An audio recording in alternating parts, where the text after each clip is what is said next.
Análise da reunião do Conselho Deliberativo, dia 11 de dezembro de 2024, foi comigo. A reunião foi convocada pelo presidente do Conselho Deliberativo, João Risch, em formato híbrido.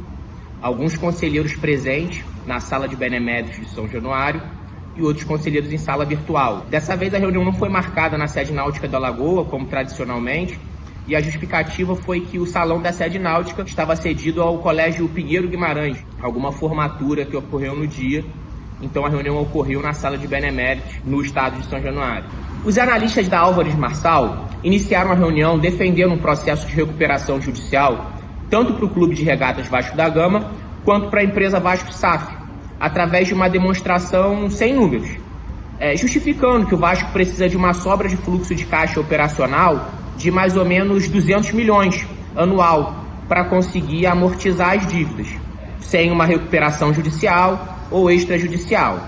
Além disso, eles defenderam também que, através de uma recuperação judicial ou extrajudicial, o Vasco ficaria protegido de transfer bans da própria FIFA. Porém, entre a recuperação judicial e extrajudicial, eles optaram por indicar uma recuperação judicial, alegando que uma recuperação extrajudicial tem um prazo menor do que a recuperação judicial para amortizar as dívidas de curto prazo.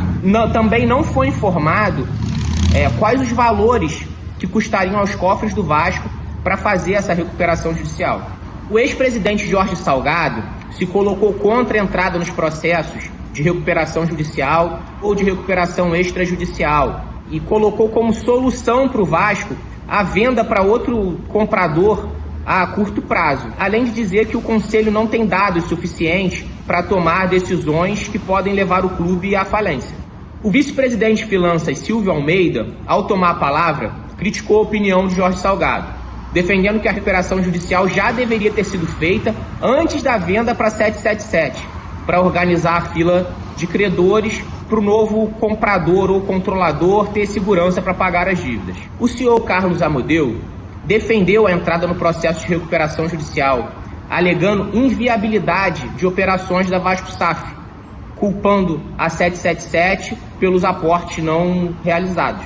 O presidente da Assembleia Geral, Alan Belaciano, defendeu a recuperação judicial como o único caminho enxergado pela direção para atacar a dívida.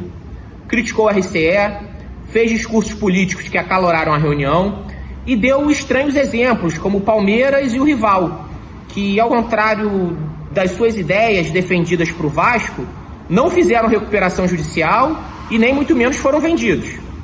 O benemérito Sérgio Frias alertou que, por mais que a recuperação judicial é o caminho menos trabalhoso e mais simples para a direção apontar a solução, é o caminho mais perigoso para o clube, pois qualquer erro pode trazer a falência.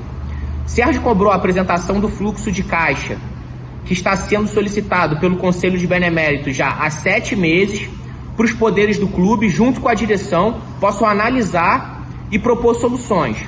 Se colocou contra a entrada, tanto na recuperação judicial como extrajudicial, criticou o prazo curto do debate, afirmou que não é porque a diretoria não tem condições de trabalhar em cima de outra solução que ninguém a tenha. O benemérito trouxe também a opção da prorrogação de mais 4 anos do prazo de pagamento de dívidas do RCE, conforme o artigo 15, parágrafo 2º, da lei que fala sobre o passivo original. O benemérito Alexandre Bittencourt, sem entrar no mérito do debate, defendeu que o Conselho Deliberativo não tem competência para deliberar sobre o tema, querendo atribuir apenas à diretoria o poder de decidir sobre. O benemérito Eurico Brandão perguntou à mesa diretora se eles conseguirão sobreviver caso o processo de recuperação judicial dê errado, trazendo a falência do Vasco como consequência.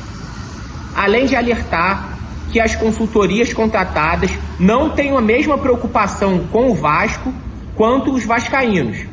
Euriquinho afirmou que não votará a favor de nada que, por consequência, possa trazer a falência do Vasco. O conselheiro João Gomes citou o artigo 61 da Lei da Recuperação Judicial, que pode transformar a recuperação em falência em um prazo de 2 anos, caso qualquer item do plano não seja cumprido, criticando qualquer deliberação que seja tomada antes do plano de recuperação judicial seja apresentado para análise dos conselheiros. O conselheiro Mauro Ábido citou a retirada do Vasco do Profut pelo ex-CEO Luiz Melo, e o seu não retorno ao programa pela atual gestão, já que o Profut dava melhores condições para o Vasco pagar suas dívidas fiscais.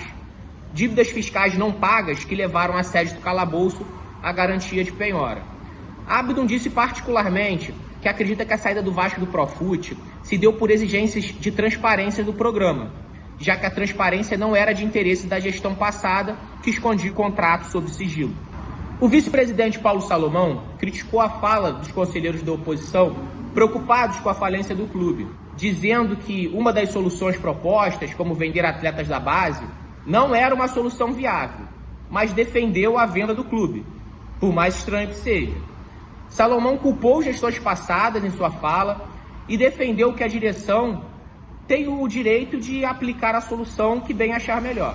O conselheiro Luiz Roberto Levenciano desmentiu profissionais da Álvares Marçal quanto à informação de que a recuperação judicial protegeria o clube contra a Transferban, dando exemplos do CSA e do Vila Nova, que aderiram ao plano e mesmo assim foram penalizados com o Transferban no ano de 2023 e no ano de 2024.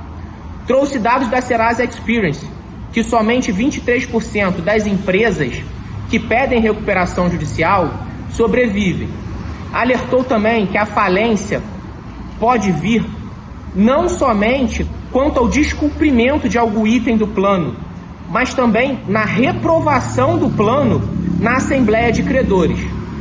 Leven também afirmou que a Receita Federal entende que o deságio é tributável e que isso pode tornar ineficaz a recuperação judicial.